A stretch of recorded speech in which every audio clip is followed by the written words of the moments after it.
Okay.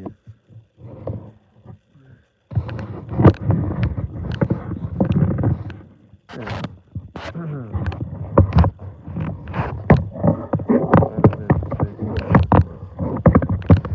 Even if I'm mad, but I got this.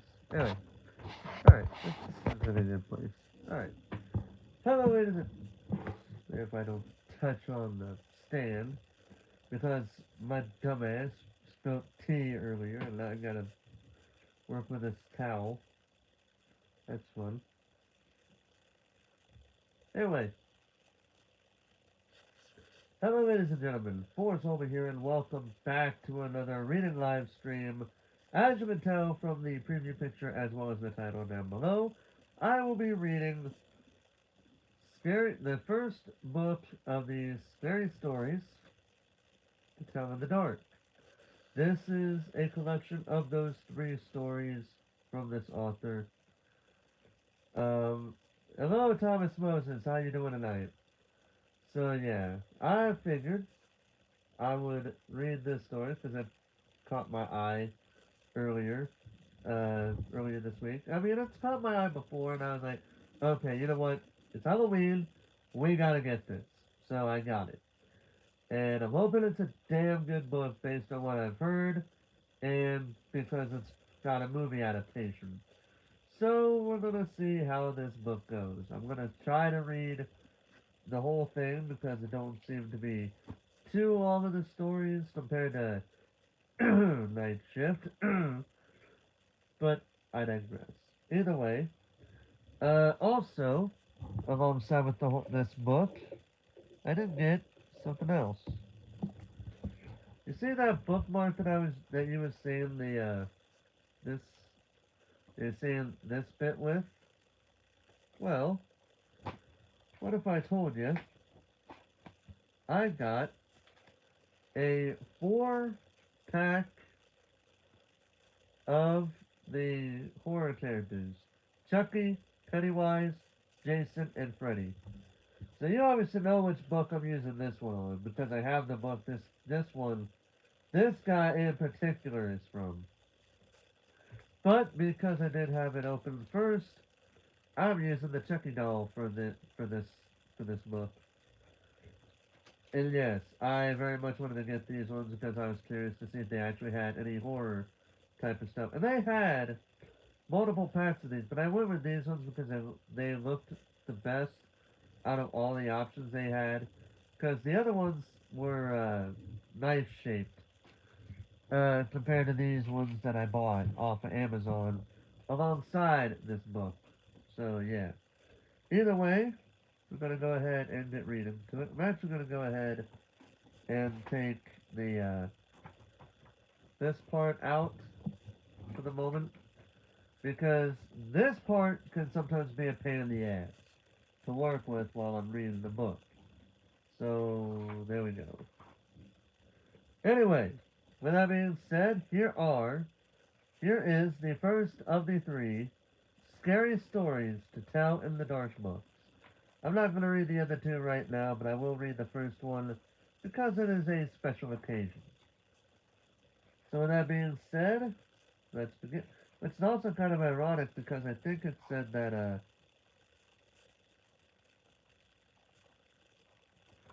because the second one came out 40 years ago this year.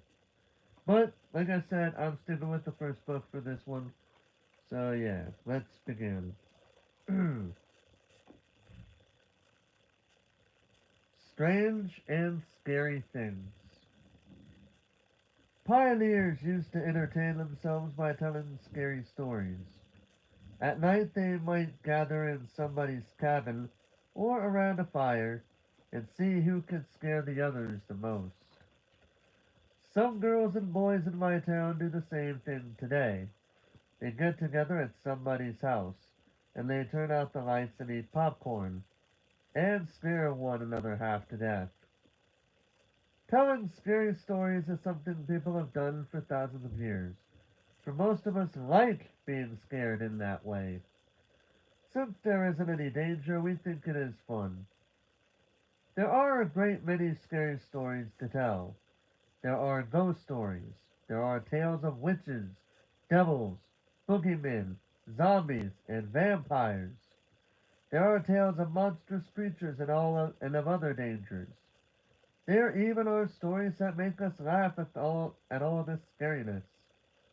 Some of these tales are very old and they are told around the world, and most have the same origins. They are based on things that people saw or hear or heard or experienced or thought they did.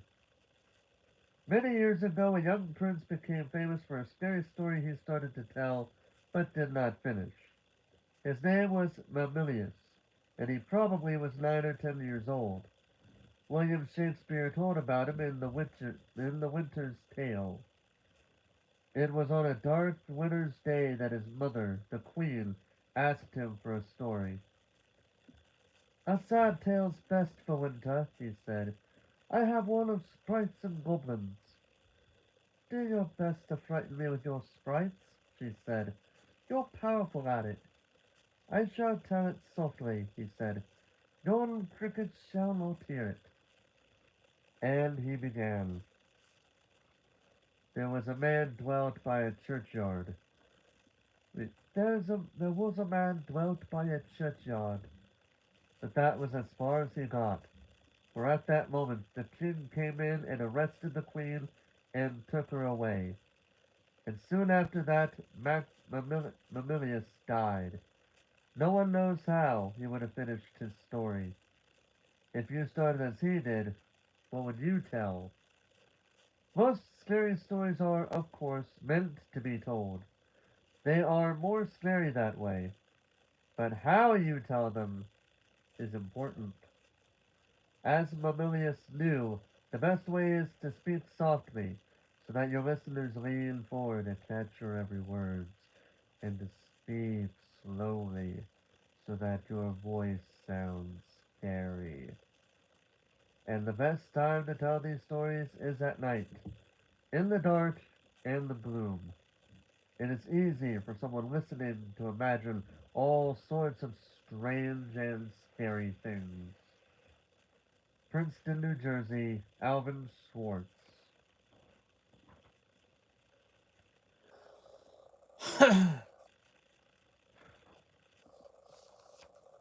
You guys ready? Let's do this. The Big Toe. A boy was digging at the edge of the garden when he saw a big toe. He tried to pick it up, but it was stuck to something. So he gave it a good hard jerk, and it came off in his hand. Then he heard something groan and scamper away. The boy took the toe into the kitchen and showed it to his mother. It looks nice and plump, she said. I'll put it in the soup and we'll have it for supper. That night, his father carved the toe into 3 pieces, and they each had a piece. Then they did the dishes, and when it got dark, they went to bed. The boy fell asleep almost at once, but in the middle of the night, a sound awakened him. It was something out in the street. It was a voice, and it was calling to him. Where is my toe? It groaned. When the boy heard that, he got very scared. But he thought, it doesn't know what I am. It never will find me. Then he heard the voice once more, only now it was closer. Where is my toe? It groaned. The boy pulled the blankets over his head and closed his eyes. I'll go to sleep, he thought. When I wake up, it will be gone. But soon he heard the back door open, and again he heard the voice. Where is my toe? It groaned. Then the boy heard footsteps move through the kitchen into the dining room, into the living room, into the front hall. Then slowly they climbed the stairs. Closer and closer they came. Soon they were in the upstairs hall. Now they were outside his door. Where is my toe? The voice groaned. His door opened. Shaking with fear, he listened as the footsteps slowly moved through the dark toward his bed. Then they stopped. Where is my toe? The voice groaned.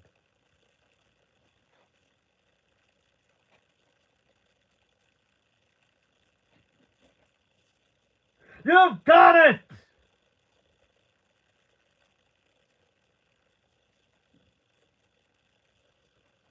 The big toe also has another ending. When the boy hears the voice calling for his toe, he finds a strange looking creature up inside the chimney. The boy is so frightened he can't move. He just stands there and stares at it. Finally he asks, What you got such big eyes for? And the creature answers, To look you through and through. What you got such a big claws for? To scratch up your grave. What you got such a big mouth for? To swallow you whole. What you got such sharp teeth for? To chomp your bones!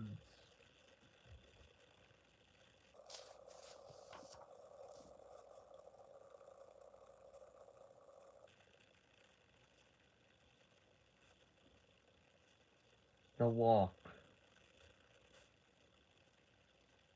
My uncle was walking down a lonely dirt road one day. He came upon a man who also was walking down that road. The man looked at my uncle, and my uncle looked at the man. The man was scared of my uncle, and my uncle was scared of that man. But they kept on walking, and it began to get dark. The man looked at my uncle, and my uncle looked at the man. The man was very scared of my uncle, and my uncle was very scared of that man. But they kept on walking, and they came to a big woods. It was getting darker, and the man looked at my uncle, and my uncle looked at that man. The man was really scared of my uncle, and my uncle was really scared of that man. But they kept on walking, and deep down into the woods they went. It was getting darker, and the man looked at my uncle, and my uncle looked at the man. The man was terrible scared of my uncle, and my uncle was terrible scared of. Ah! So cheesy, but it's so fun.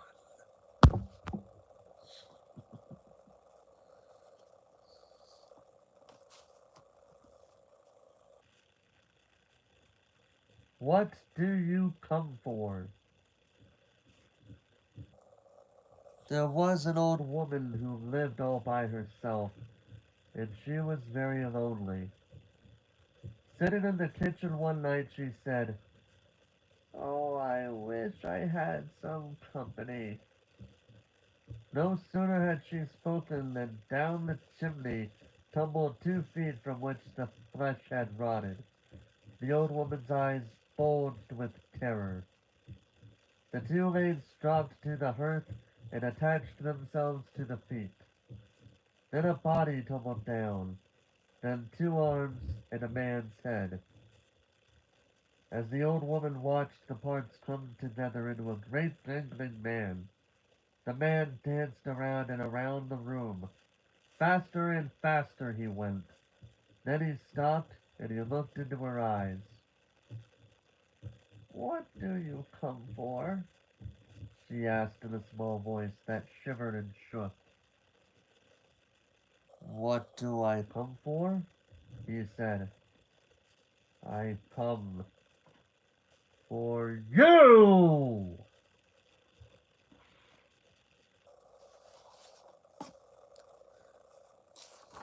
I was supposed to do something there, but I don't care.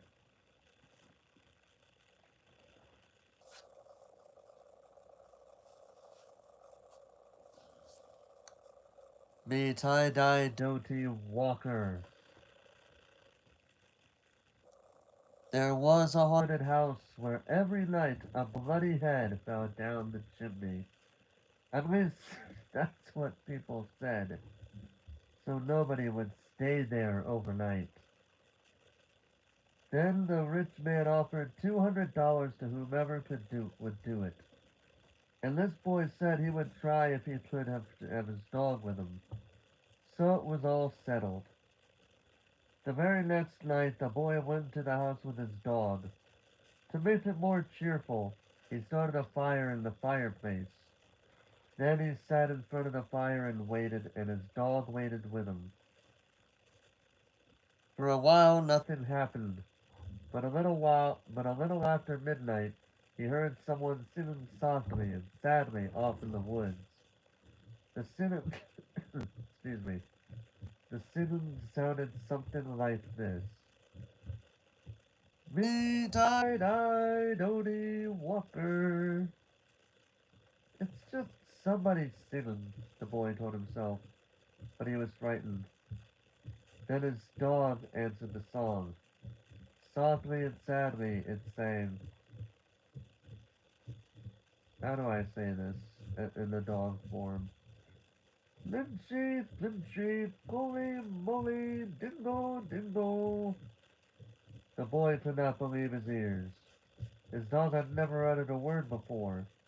Then a few minutes later he heard the singing again. Now it was closer and louder, but the words were the same.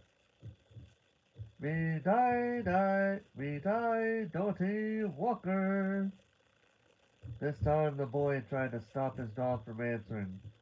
He was afraid that whoever was singing would hear, and they would come after them. But his dog paid no attention, and again it sang, "Nancy, Clinchy, Colly, Molly, Dingo, Dingo." A half hour later the boy heard the singing again. Now it was in the backyard, and the song was the same. "Me die, Doty Walker." Again the boy tried to keep his dog quiet, but the dog sang out louder than ever. Lynch, excuse me, sorry. "Lynchy, chinchy, colly, molly, dingo, dingo." Soon the boy heard the singing again. Now it was coming down the chimney. "Me tie-dye Doody Walker." The dog sang right back. "Lynchy, chinchy, colly, molly, dingo, dingo." Suddenly, a bloody head fell out of the chimney. It missed the fire and landed right next to the dog.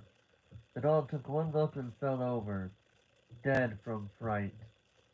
The head turned and stared at the boy. Slowly, it opened its mouth and... Ah!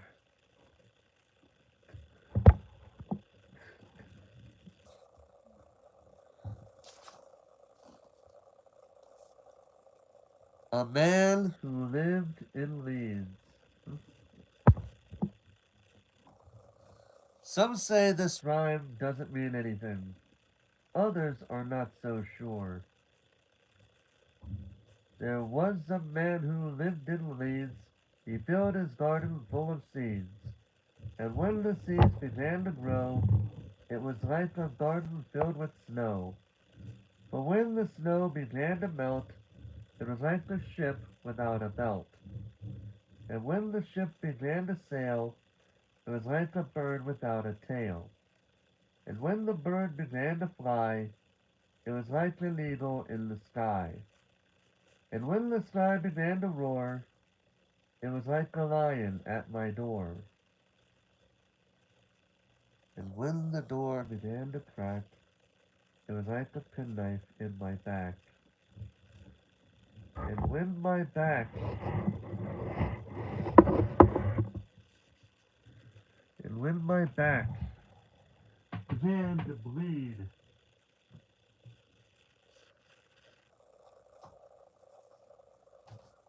I was dead, dead, dead. Ah!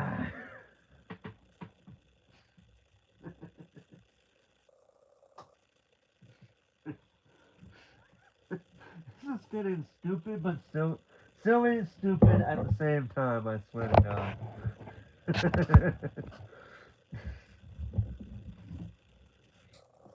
It's getting kind of silly, but also kind of stupid at the same time. Hmm.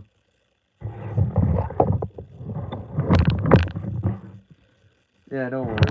We're getting through those screaming stories sooner or later. We're getting through them. Don't worry.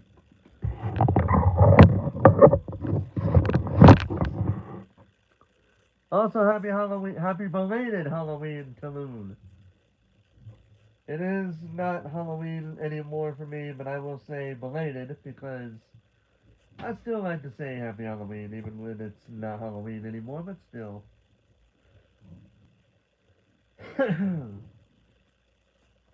Old woman, all skin and bone.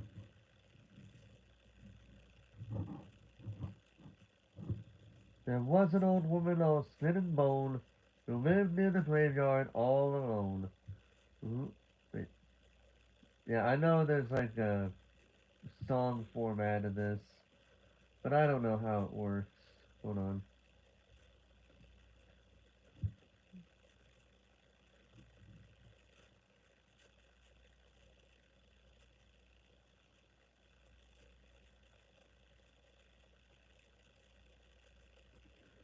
I'll just do the parts without the ooh. Yeah. There was an old woman all skin and bone who lived near the graveyard all alone. She thought she'd go to church one day to hear the parson preach and pray. And when she came to the church house still, she thought she'd stop and rest a while. So it's a style, okay. When she came up to the door, she thought she'd stop and rest some more. But when she turned and looked around, she saw a corpse upon the ground. From its nose down to its chin, the worms crawled out and the worms crawled in. The woman to the preacher said, "Shall I look like that when I am dead?" The preacher to the woman said, "You'll look like that when you are dead." Ah!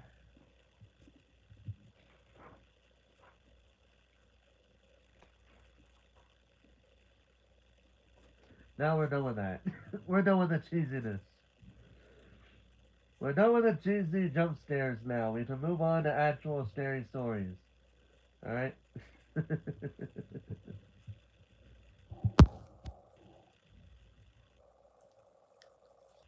The Thing.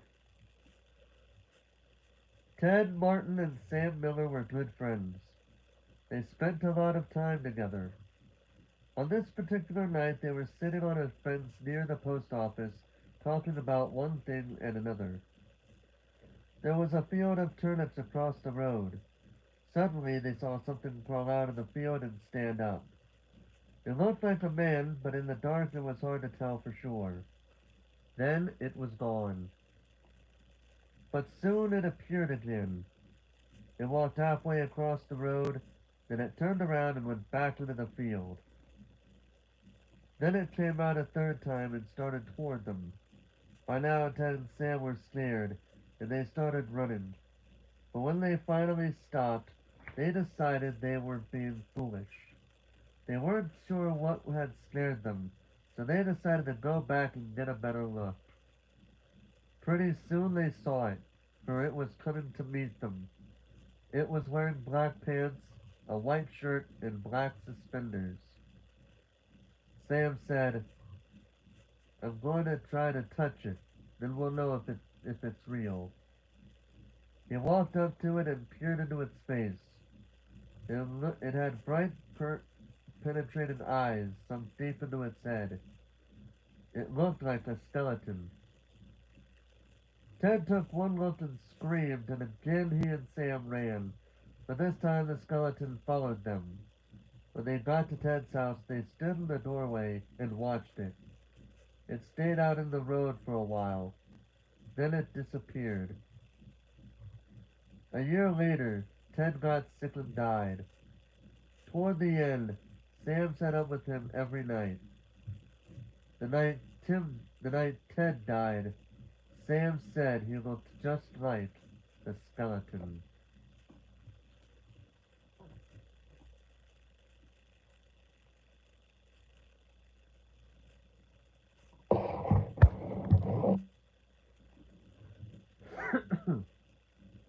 Cold as clay. A farmer had a daughter for whom he cared more than anything on earth. She fell in love with a farmhand named Jim, but the farmer did not think Jim was good enough for his daughter. To keep them apart, he sent he sent her to live with her uncle on the other side of the country. Soon after she left, Jim got sick, and he wasted away and died. Everyone said he died of a broken heart. The farmer felt so guilty about Jim's death he could not tell his daughter what had happened. She continued to think about Jim and the life they might have had together. And one night, many weeks later, there was a knock on her uncle's door. When the girl opened the door, Jim was standing there. Your father asked me to get you, he said. I came on his best horse. Is there anything wrong? She said. I don't know, he said. She packed a few things and they left. She rode behind him, clinging to his waist. Soon he complained of a headache. It ain't something terrible, he told her. She put her hand on his forehead. Why, you are as cold as clay, she said. I hope you're not ill. And she wrapped her handkerchief around his head. They traveled so swiftly that in a few hours they reached the farm. The girl quickly dismounted and knocked on the door. Her father was startled to see her. Didn't you send for me? She asked. No, I didn't, he said. She turned to Jim, but he was gone, and so was the horse. They went to the stable to look for them. The horse was there. It was covered with sweat and trembling with fear, but there was no sign of Jim. Terrified, her father told her the truth about Jim's death. Then quickly he went to see Jim's parents. They decided to open his grave. The corpse was in its coffin, but around its head they found the girl's handkerchief. The White Wolf. The timber wolves around French Creek had gotten out of hand. There were so many wolves, the farmer could not stop them from killing their cattle and sheep. So the state put a bounty on them. It would pay a hunter $10 for every wolf pelt he turned in. A hunter in town named Bill Williams thought that was a pretty good money. He stopped working as a butcher and started killing wolves. He was good at it.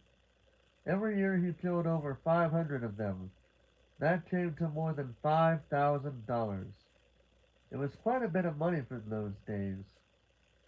After 4 or 5 years, Bill had killed so many wolves there were hardly any left in that area. So he retired, and he vowed never to harm another wolf because wolves had made him rich. Then one day a farmer reported that a white wolf had killed two of his sheep. He had shot at it and hit it, but the bullet didn't have any effect. Soon that wolf was seen all over the countryside, killing and running, but nobody could stop it. One night it came into Bill's yard and killed his pet cow. Bill forgot about his decision never to harm another wolf. He went into the town the next morning and bought a young lamb for bait. He took it out into the hills and tied it to a tree.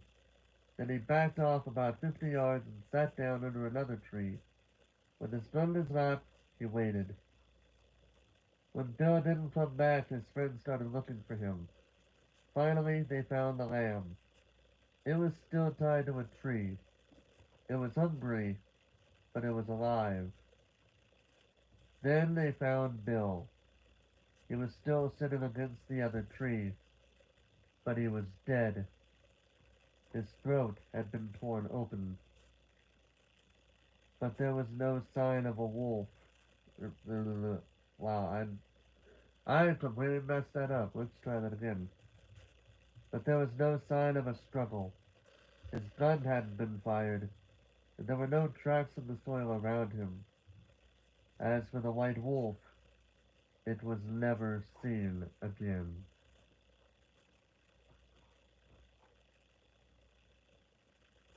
The Haunted House.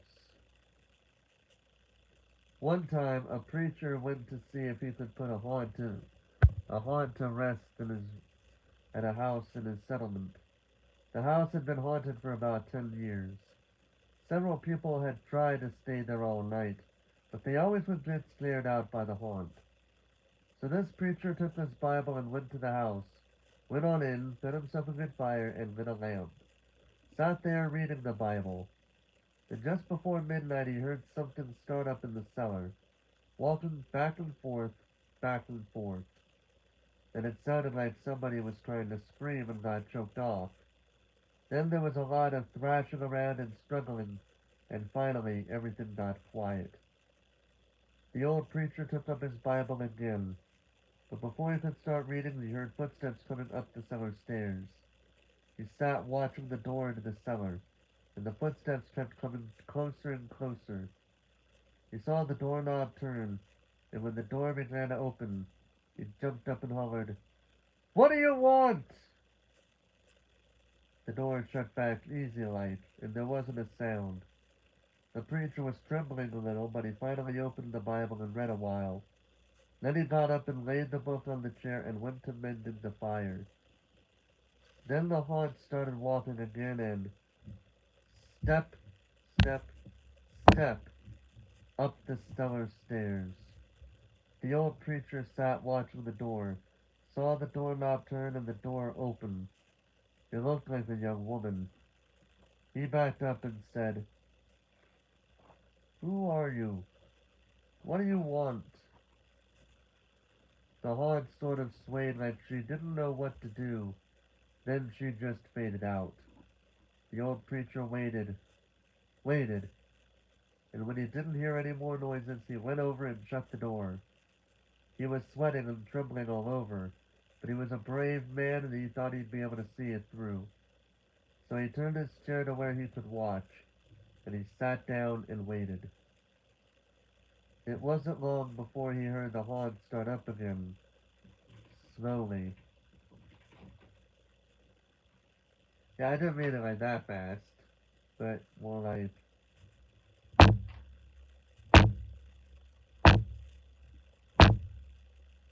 closer and closer.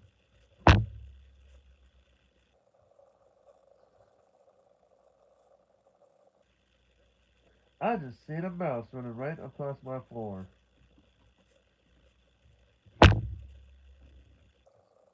and it was right at the door. Not the mouse, this thing that I'm reading in the story.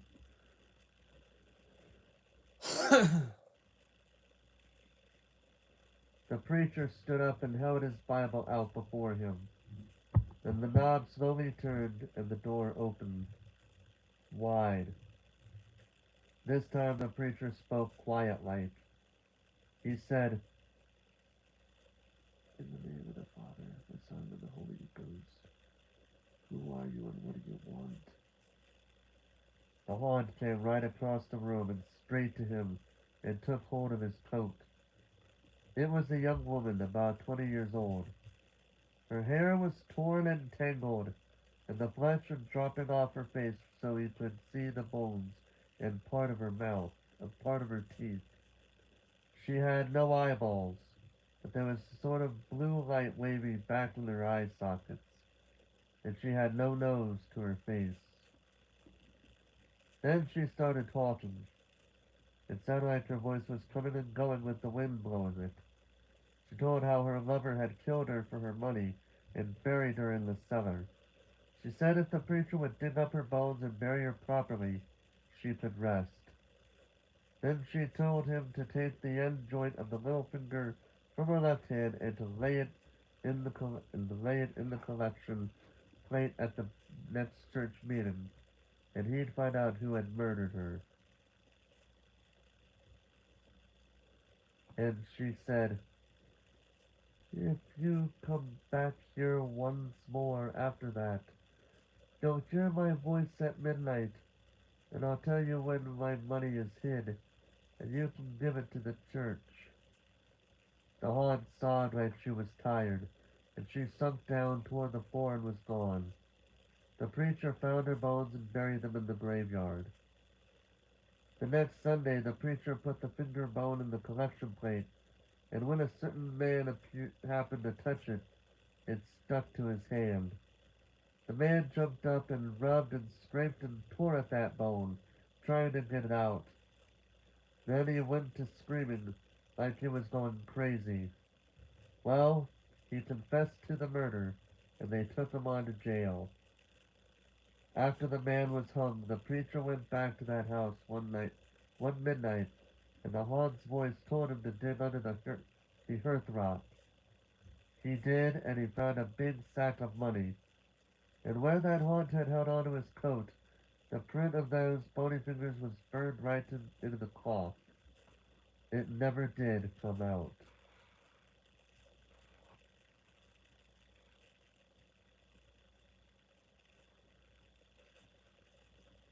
I don't get what was supposed to be the scary part about that. I don't get it.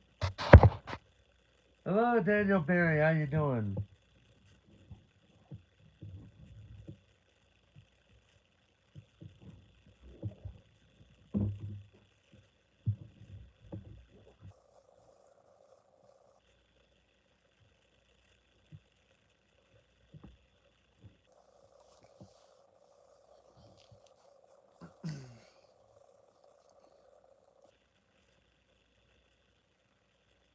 The guests. A young man and his wife were on a trip to visit his mother. Usually they arrived in time for supper, but they had gotten a late start and now it was getting dark. So they decided to look for a place to stay overnight and go on in the morning. Jump off the road. Just off the road, they saw a small house in the woods. Maybe they rent rooms, the wife said. So they stopped to ask.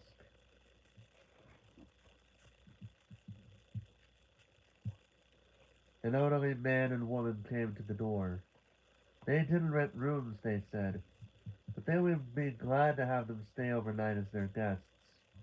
They had plenty of room, and they would enjoy the company. The old woman made coffee and brought out some cake, and the four of them talked for a while. Then the young couple were taken to their room. They again explained that they wanted to pay for this, but the old man said he would not accept any money. The young couple got up early the next morning before their host had awakened. On a table near the front door, They left an envelope with some money in it for the room. Then they went on to the next town. They stopped in a restaurant and had breakfast. When they told the owner where they had stayed, he was shocked. That can't be, he said. That house burned to the ground and the man and the woman who lived there died in a fire. The young couple could not believe it, so they went back to the house. Only now there was no house. All they found was a burned out shell. They stood staring at the ruins, trying to understand what had happened. Then the woman screamed.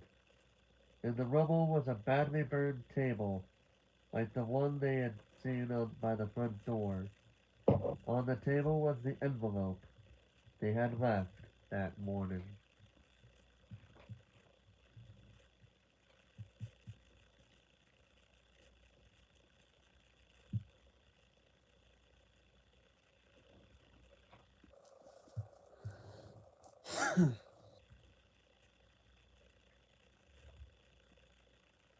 The hearse song. Don't you ever laugh as the hearse goes by, for you may be the next to die. They wrap you up in a big white sheet from your head down to your feet. They put you in a big black box and cover you up with dirt and rocks. All goes well for about a week, then your coffin begins to leak. The worms crawl in, the worms crawl out. The worms play Pinochle on your snout. They eat your eyes, they eat your nose, they eat the jelly between your toes. A big green worm with rolling eyes crawls in your stomach and out your eyes. Your stomach turns a slimy green, and pus pours out like whipping cream. You spread it on a slice of bread, and that's what you eat when you are dead.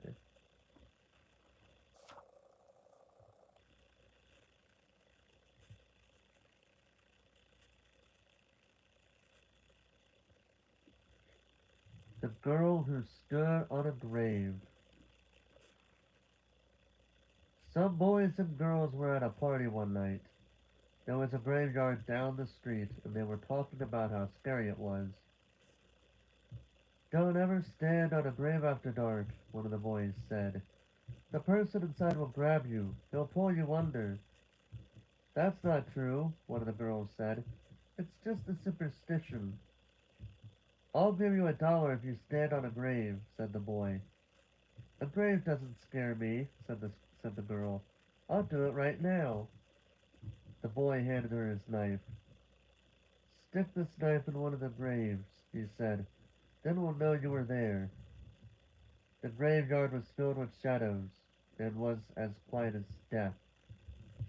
There's nothing to be scared of, the girl told herself, but she was scared anyway. She picked out a grave and stood on it. Then quickly she bent over and plunged the knife into the soil, and she started to leave. But she couldn't get away. Something was holding her back. She tried a second time to leave, but she couldn't move. She was filled with terror. Something has got me, she screamed, and she fell to the ground. When she didn't come back, the others went to look for her. They found her body sprawled across the grave. Without realizing it, she had plunged the knife through her skirt and had pinned it to the ground. It was only the knife that held her. She had died of fright.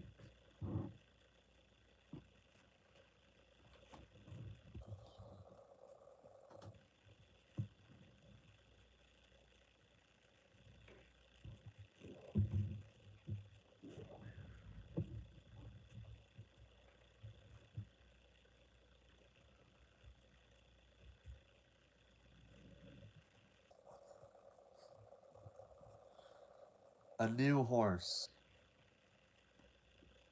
Two farmheads shared a room. One slept at the back of the room, the other slept near the door.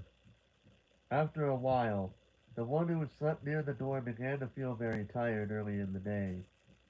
His friend asked what was wrong.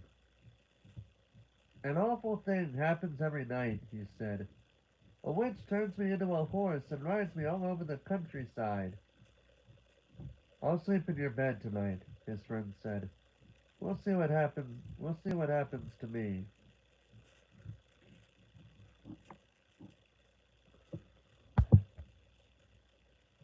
About midnight, an old woman who lived nearby came into the room. She mumbled some strange words over the farmhand, and he found he couldn't move. Then she slipped a bridle on him, and he turned into a horse. The next thing he knew, she was riding him across the field at breakneck speed, beating him to make him go even faster. Soon they came to a house where a party was going on. There was a lot of music and dancing. They were having a big time inside. She hitched him to a fence and went in. While she was gone, the farmhand rubbed against the fence until the bridle came off, and he turned back into a human being. Then he went into the house and found the witch. He spoke those strange words over her, and with the bridle he turned her into a horse. Then he rode her to a blacksmith and had her fitted with horseshoes. After that, he rode her to the farm where she lived. I have a pretty good filly here, he told her husband. But I need a stronger horse. Would you like to trade? The old man looked her over, and he said he would do it. So they picked out another horse, and the farmhand rode away. Her husband led his new horse to the barn. He took off the bridle and went to hang it up. But when he came back, the new horse was gone. Instead, there stood his wife, with horseshoes nailed to her hands and feet.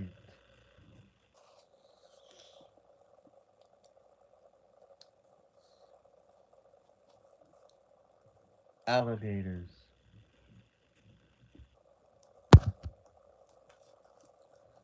A young woman in town married a man from another part of the country. He was a nice fellow, and they got along pretty well together. There was only one problem. Every night he'd go swimming in the river.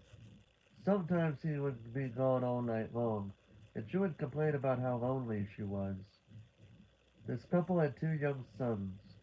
As soon as the boys could walk, their father began to teach them how to swim, and when they got to be old enough, he took them swimming in the river at night. Often they would stay there all night long, and the woman would stay home all by herself. After a while, she began to act in a strange way. At least, that is what the neighbors said.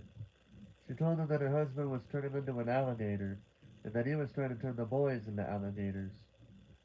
Everybody told her there was nothing wrong with a man taking his son swimming. That was a natural thing to do, and when it came to alligators, there just weren't any nearby. Everybody knew that. Early one morning, the young woman came running into town from the direction of the river. She was soaking wet. She had a big alligator, and two little alligators had pulled her in and had tried to get her to eat a raw fish. They were her husband and her sons, she said, and they wanted her to live with them, but she had gotten away. Her doctor decided that she had lost her mind, and he had her put in the hospital for a while. After that, nobody saw her husband and boys again. They just disappeared. But now and then, a fisherman would tell them about seeing alligators in the river at night. Usually it was one big alligator and two small ones, but people said they were just making it up. Everybody knows there aren't any alligators around here.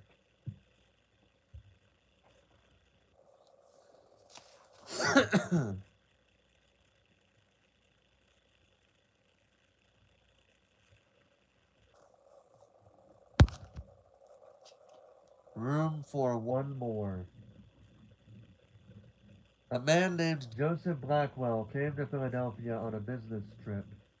He stayed with friends in the big house they owned outside the city. That night they had a good time visiting, but when Blackwell went to bed, he tossed and turned and couldn't sleep. Sometime during the night he heard a car turn into the driveway. He went to the window to see who was arriving at such a late hour. In the moonlight he saw a long black hearse filled with people. The driver of the hearse looked up at him. When Blackwell saw his queer, hideous face, again in this context, queer does not mean what it means nowadays. Queer in this situation meant weird. He shuddered. The driver called to him, "There's room for one more." Then he waited for a minute or two, and he drove off. In the morning, Blackwell told his friends what had happened. "You were dreaming," they said. "It must have been," he said, "but it didn't seem like a dream." After breakfast, he went into Philadelphia. He spent the day high above the city in one of the new office buildings there. Late in the afternoon, he was waiting for an elevator to take him back down to the street. But when it arrived, it was very crowded. One of the passengers looked out and called to him. "There's room for one more," he said. It was the driver of the hearse. "No thanks," said Blackwell. "I'll get the next one." The doors closed and the elevator started down. There was shrieking and screaming, then the sound of a crash. The elevator had fallen to the bottom of the shaft. Everyone aboard was killed.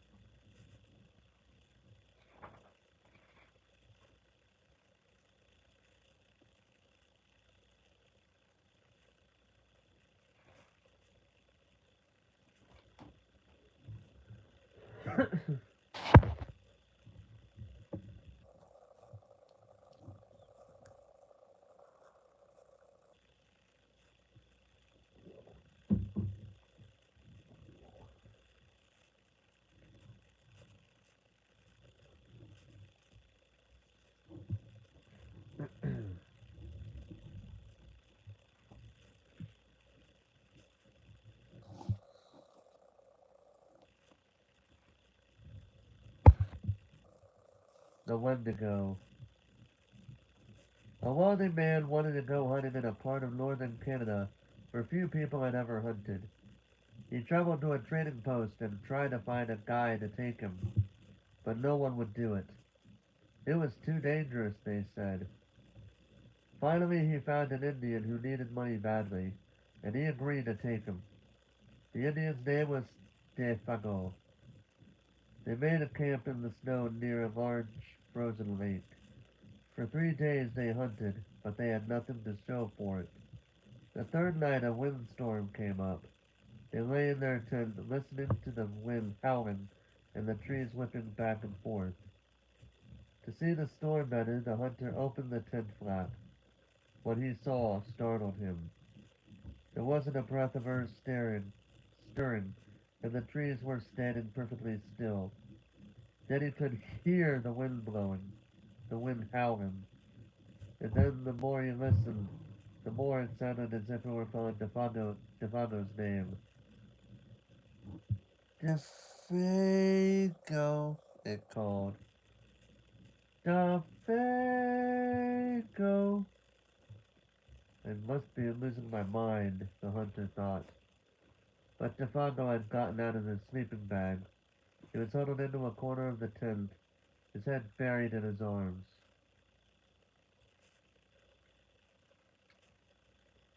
What's this all about? The hunter asked. "It's nothing," Defeg, De, Defago said. But the wind continued to call to him, and became more tense and more restless. Defago, it called. Defago. Suddenly he jumped to his feet and he began to run from the tent, but the hunter grabbed him and wrestled him to the ground. "You can't leave me out here!" the hunter shouted. Then the wind called again and the Faygo broke loose and ran into the darkness. The hunter could hear him screaming as he went. Again and again he cried, "Oh, my fiery feet, my burning feet of fire!" Then his voice faded away and the wind died down. At daybreak, the hunter followed Defango's tracks in the snow. They went through the woods, down, down toward the lake, then out onto the ice. But soon he noticed something strange. The steps Defango had taken got longer and longer. They were so long no human being could have taken them. It was as if something had helped him to hurry away. The hunter followed the tracks out to the middle of the lake, but there they disappeared. At first he thought that the Fango had fallen through the ice, but there wasn't any hole. Then he thought that something had pulled him off the ice into the sky, but that made no sense. As he stood wondering what had happened, the wind picked up again. Soon it was howling as it had the night before. Then he heard the Fango's voice. It was coming up from up above, and again he heard the Fango screaming, "My fiery feet! My burning feet!" But there was nothing to be seen. Now the hunter wanted to leave that place as fast as he could. He went back to camp and packed. Then he left some food for Defango and he started out. Weeks later, he reached civilization. The following year, he went back to hunt in that area again. He went to the same trading post to look for a guide. The people there could not explain what had happened to Defango that night, but they had not seen him since then. Maybe it was the Wendigo, one of them said and he laughed. It's supposed to come with the wind. It drags you along at great speed until your feet are burned away and more of you than that. Then it carries you into the sky and it drops you. It's just a crazy story, but that's what some of the Indians say. A few days later, the hunter was at the trading post again. An Indian came in and sat by the fire. He had a blanket wrapped around him, and he wore his hat so that you couldn't see his face. The hunter thought there was something familiar about him. He walked over and he asked, "Are you Defago?" The Indian didn't answer. "Did you know anything about him?" No answer. He began to wonder if something was wrong, if the man needed help, but he couldn't see his face. "Are you alright?" he asked. No answer. To get a look at him, he lifted the Indian's hat. Then he screamed. There was nothing under the hat but a pile of ashes.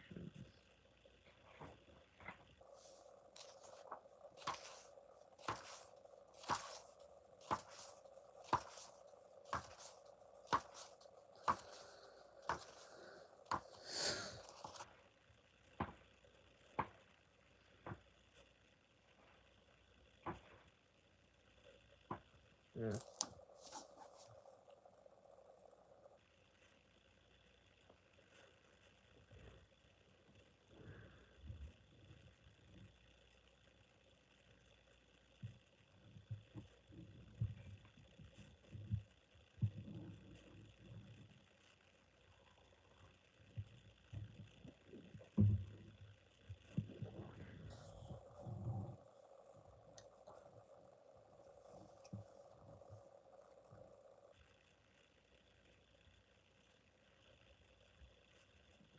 Hmm.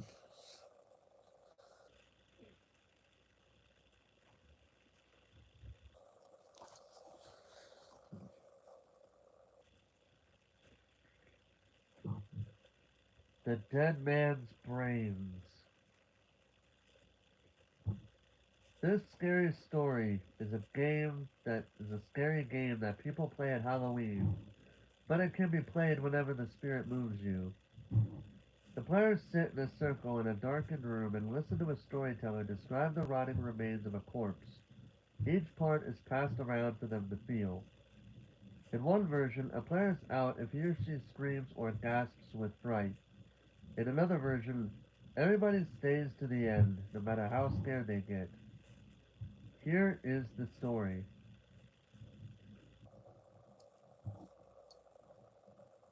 Once in this town there lived a man named Brown. It was years ago, on this night, that he was murdered out of spite. Here we have his remains. First, let's feel his brains. Now, here are his eyes, still frozen with surprise. This is his nose. Here is his ear. And here is his hand, rotting flesh and bone. But his hair still grows. And his hair still beats now and then.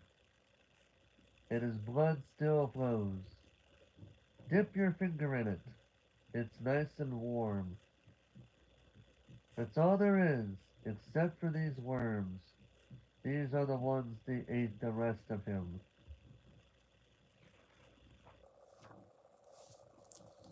Hmm.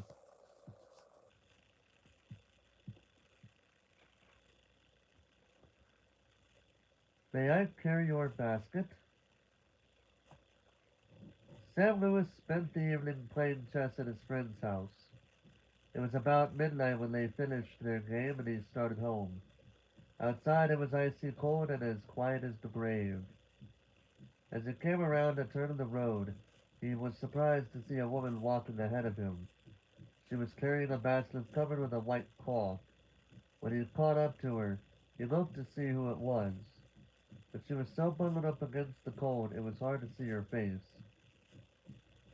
"Good evening," Sam said. "What brings you out so late?" But she didn't answer. Then he said, "May I carry your basket?" She handed it to him. From under the cloth, a small voice said, "That's very nice of you." And that was followed by a wild laughter. Basically, "That's very nice of you."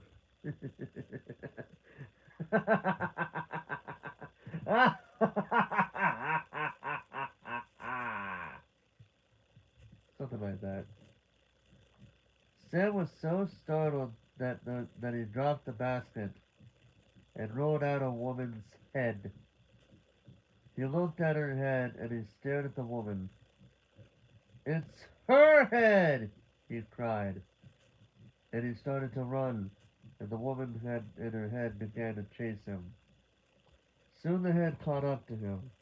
It bounded into the air and sunk its teeth into his left leg. Sam screamed with the pain and ran faster. But the woman in her head stayed right behind. Soon the head leaped into the air again and bit into his other leg.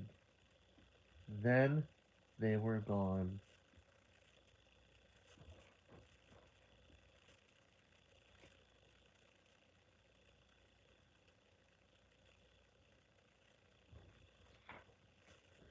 Alright. Are you guys ready for stories that you actually may or may not have heard before, but at least were told around the time the first book was released?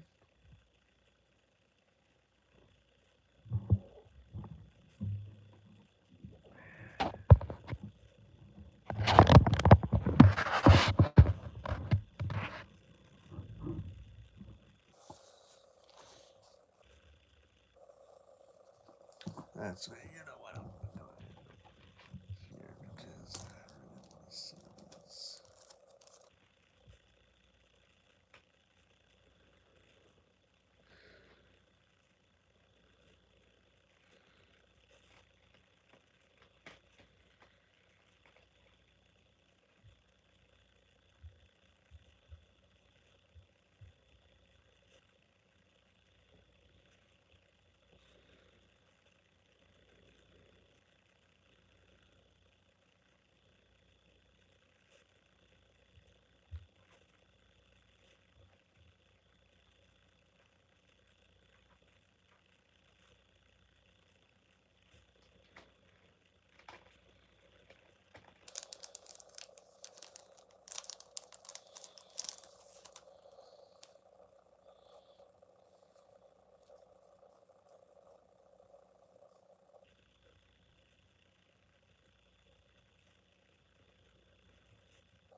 Let's do this.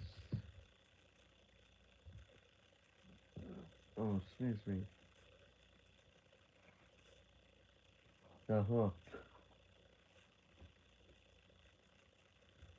Donald and Sarah went to the movies, and they went for a ride in Donald's car.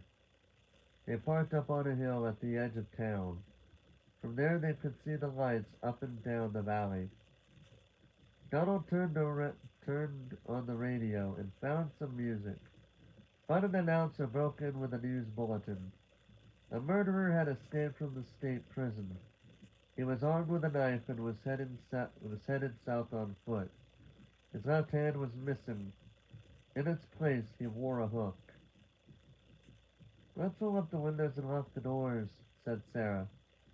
That's a good idea, said Donald. That prison isn't too far away, said Sarah. Maybe we really should go home. But it's only 10 o'clock, said Donald. I don't care what time it is, she said. I want to go home. Look, Sarah, said Donald. He's not going to climb all the way up here. Why would he do that? Even if he did, all the doors are locked. How could he get in? Donald, you can take that hook and break through a window and open a door, she said. I'm scared. I want to go home. Donald was annoyed. Girls always are afraid of something, he said. As he started the car, Sarah thought she heard someone or something scratching at a door. Did you hear that? She asked as they roared away. It sounded like somebody was trying to get in.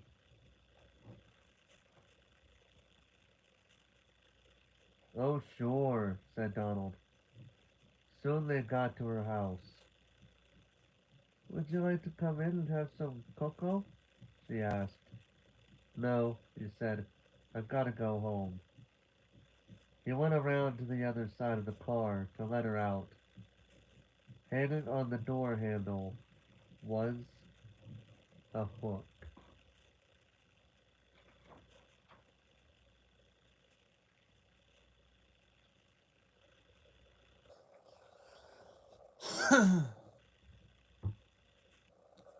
The white satin evening gown. A young man invited a young woman to a formal dance, but she was very poor and she could not afford to buy the evening gown she needed for such an occasion. Maybe you can rent a dress, her mother said. So she went to a pawn shop not far from where she lived. Then she found a white satin evening gown in her size. She looked lovely in it, and she was able to rent it for very little.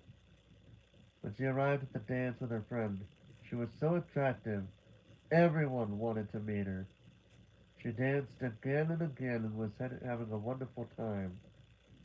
But then she began to feel dizzy and faint, and she asked her friend to take her home.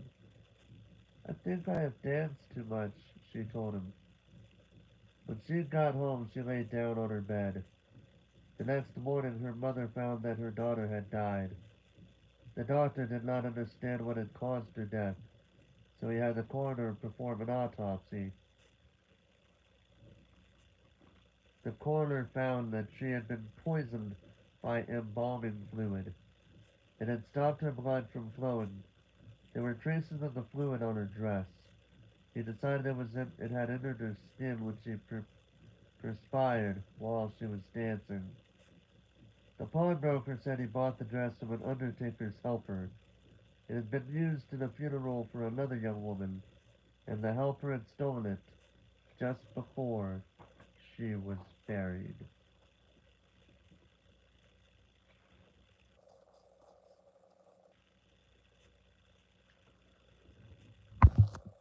High beams.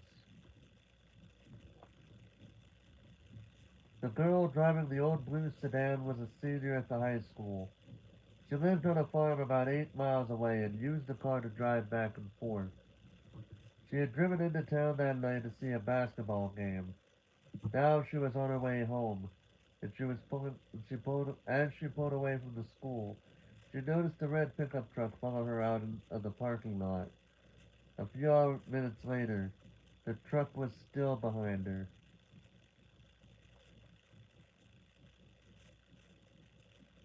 I guess we're going in the same direction, she thought. She began to watch the truck in her mirror. When she changed her speed, the driver of the truck changed his speed, and when she passed a car, so did he.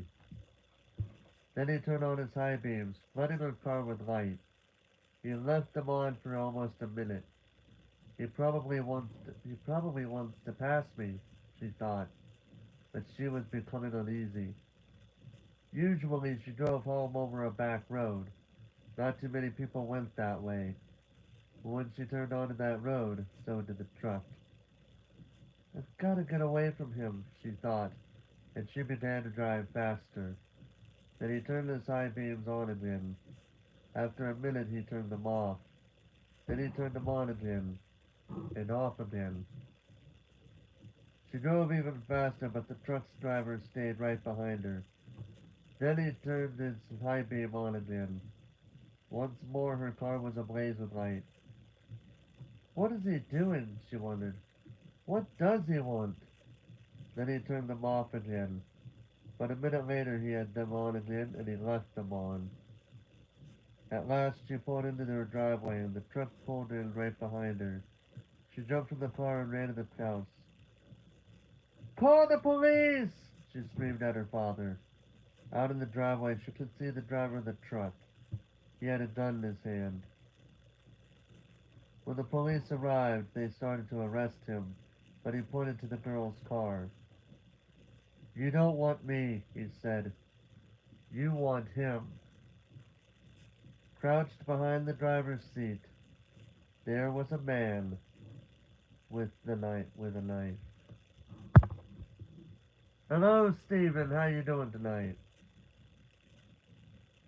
As the driver of the truck explained it, the man slipped into the girl's car just before she left the school. He saw it happen, but there was no way he could stop it. He thought about getting the police, but he was afraid to leave her, so he followed her car. Each time the man in the back seat reached up to overpower her, the driver of the truck turned on his high beams. Then the man dropped down, afraid that someone might see him.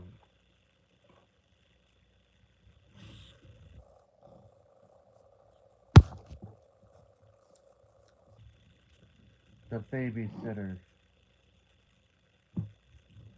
It was 9 o'clock in the evening. Everybody was sitting on the couch in front of the TV. There was Richard, Brian, Jenny, and Doreen, the babysitter. The telephone rang. Maybe it's your mother, said said Doreen. She picked up the phone. Before she could say a word, a man laughed hysterically and hung up. Who was it? Asked Richard. Some nut, said Doreen. What did I miss? At 9:30 the telephone rang again. Doreen answered it. It was the man who had called before. I'll be there soon, he said, and he laughed and hung up. Who was it? The children asked. Some crazy person, she said. About 10 o'clock the telephone rang again. Jenny got to it first. Hello, she said. It was the same man. One more hour, he said, and he laughed and hung up. He said, 1 more hour? What did he mean? Asked Jenny. Don't worry, said Doreen. It's somebody fooling around. I'm scared, said Jenny. About 10:30 the telephone rang once more. When Doreen picked it up, the man said, Pretty soon now. And he laughed. Why are you doing this?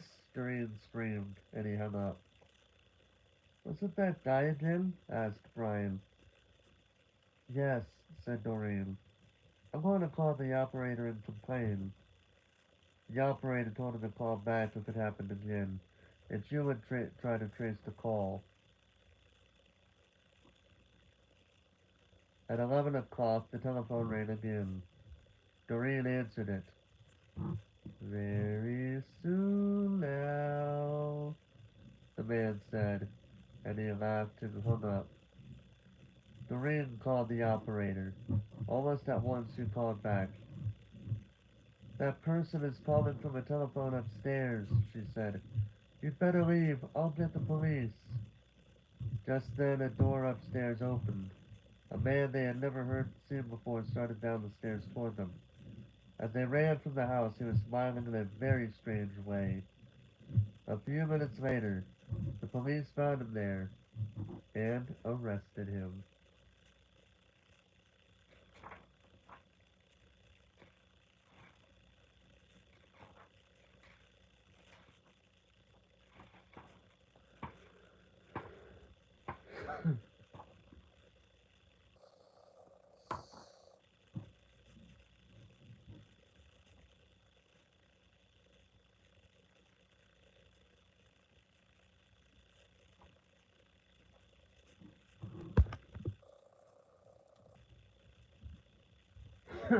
We're on the home stretch, guys. The Viper. A widow lived alone on the top floor of an apartment house. One morning her telephone rang. Hello, she said.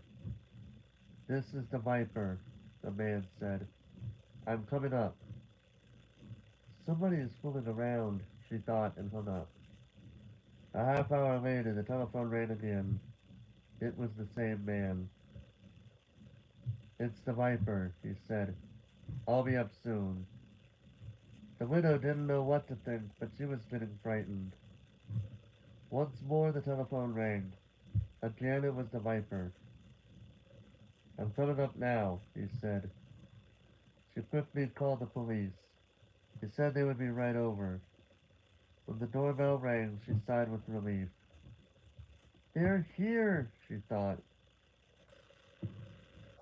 But when she opened the door, there stood a little old man with a bucket and a cloth. I am the Viper, he said. I wish to wash and wipe the windows.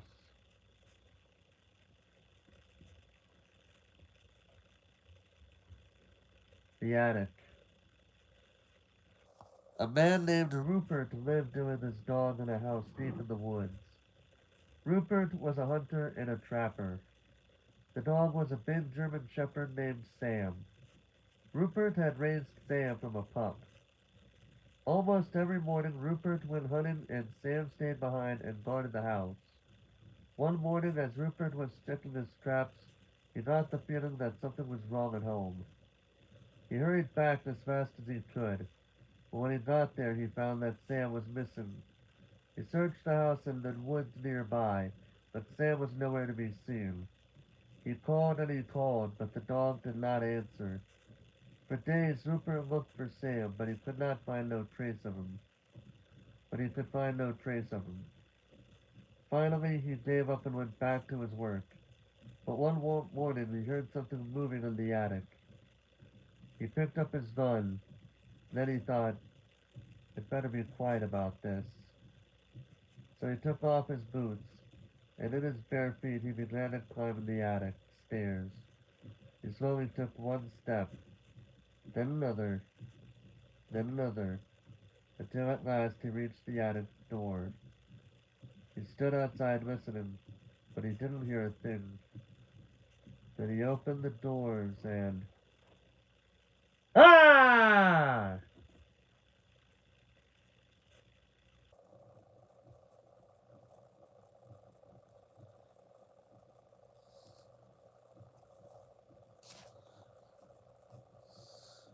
Hmm.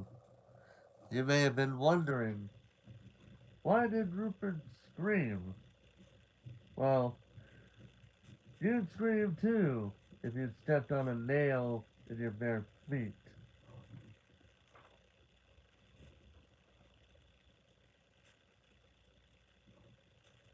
The Smithery D. The Smithery D. He came out of the sea. He ate all the others, but he didn't eat me. The slithery D, he came out of the sea. He ate all the others, but he didn't eat, but he didn't eat.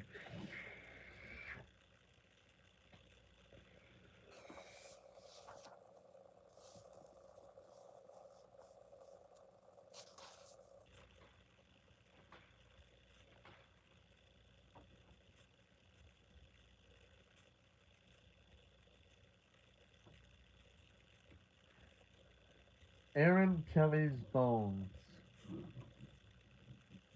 Aaron Kelly was dead. They bought him a coffin and had a funeral and buried him. But that night he got out of his coffin and he came home. His family was sitting around the fire when he walked in. He sat down next to his window and he said, "What's going on? You all act like somebody died. Who's dead?" His widow said, "You are." "I don't feel dead," he said. "I feel fine." "You don't look fine," his widow said. "You look dead. You'd better get back to the grave where you belong." "I'm not going back to the grave until I feel dead," he said. Since Aaron wouldn't go back, his widow couldn't collect his life insurance. Without that, she couldn't pay for the coffin, and the undertaker said he would take it back.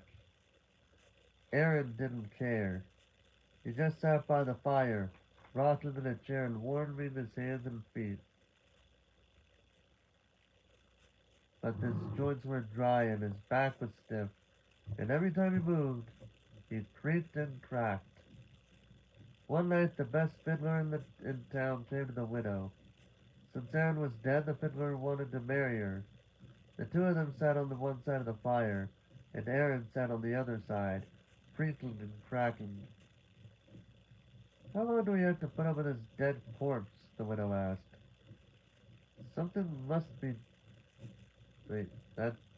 How long do we have to put up with this dead corpse?" the widow asked. "Something must be done," the fiddler said. "This isn't very jolly," said Aaron. "Let's dance!" The fiddler got out his fiddle and began to play. Aaron stretched himself, shook himself, got up, took a step or two, and began to dance. With his old bones rattling and his yellow teeth snapping, and his bald head wagging, and his arms flip-flopping, around and around he went. With his long legs clicking and his knee bones knocking, he spent and pranced around the room. How that dead man danced! But pretty soon a bone worked loose and fell to the floor. "Look at that!" said the fiddler. "Play faster!" said the widow. The fiddler played faster. Crickety crack, down and back. The dead man went hopping, and his dry bones kept dropping. This way, that way, the pieces just kept popping. "Play, man, play!" cried the widow. The fiddler fiddled, and dead Aaron danced. Then Aaron fell apart, collapsing upon the bones.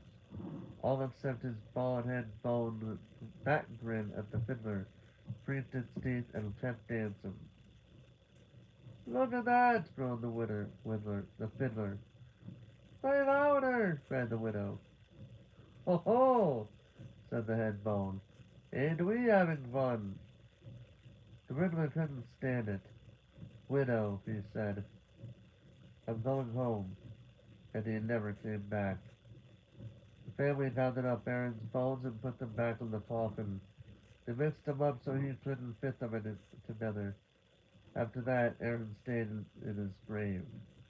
But his widow never did get married again. Arnold Aaron had seen to that.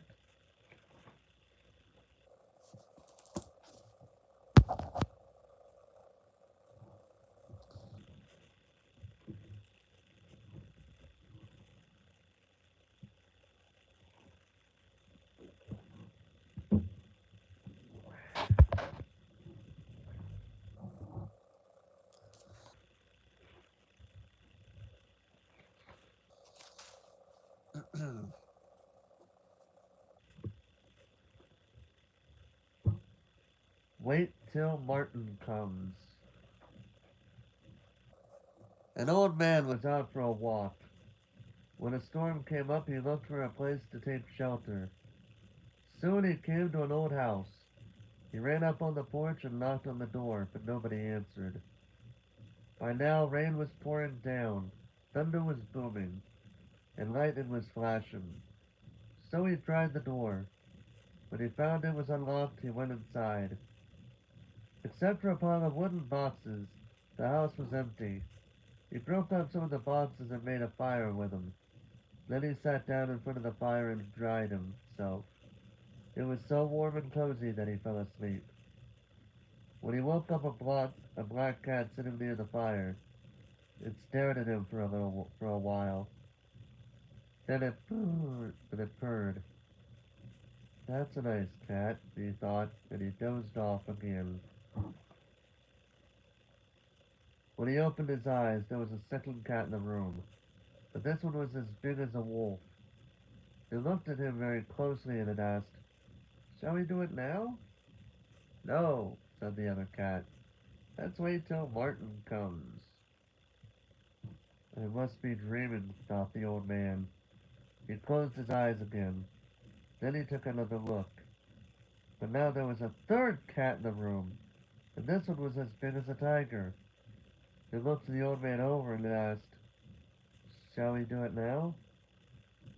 "No," said the others. "Let's wait till Martin comes." The old man jumped up, jumped out the window, and started running. "When Martin comes, you tell him I couldn't wait," he called.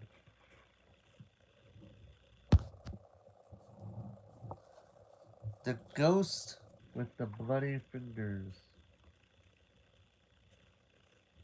A businessman arrived at a hotel late one night and asked for a room. The room clerk told him the hotel was all filled up.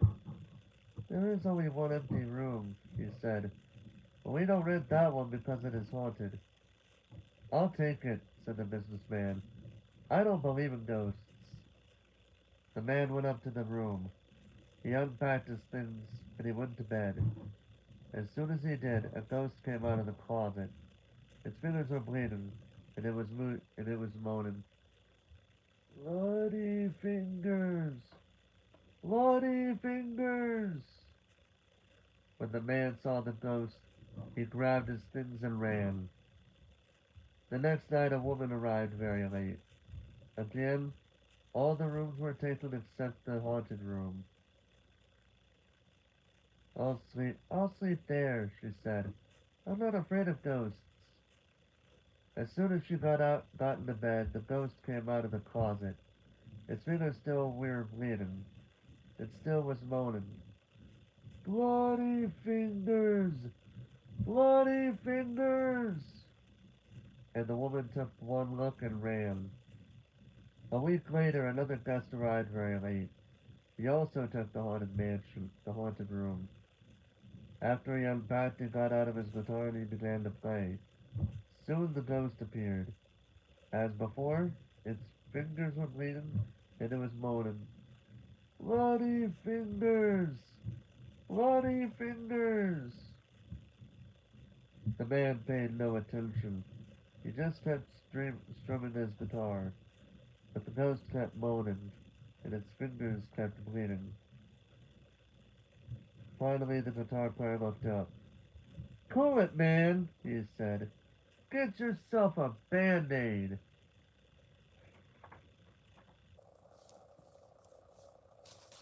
Hmm.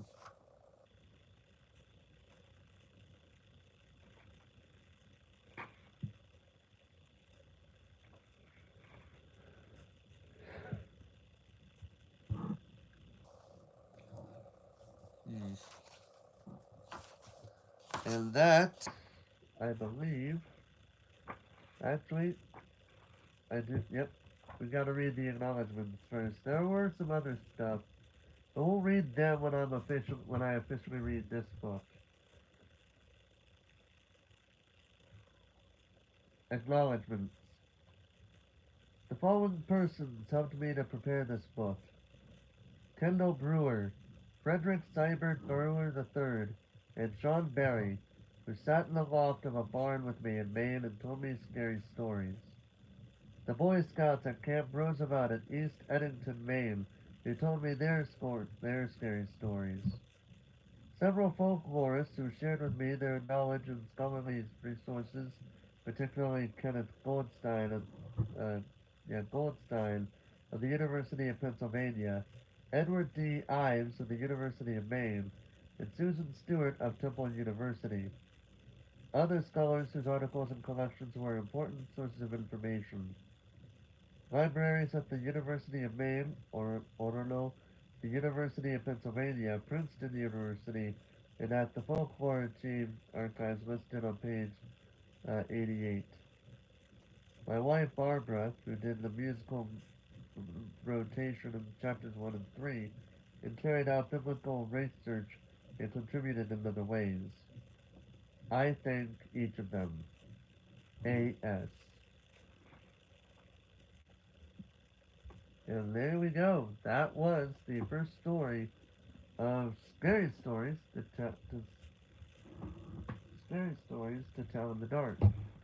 Now, like I said, this book is based on a movie of the same name, but in order for me to feel like I need in order for me to get the full context to everything, I will need to read the second and third book before I were to go to that level of extreme. Either way, uh, yeah, thank you guys so much for watching.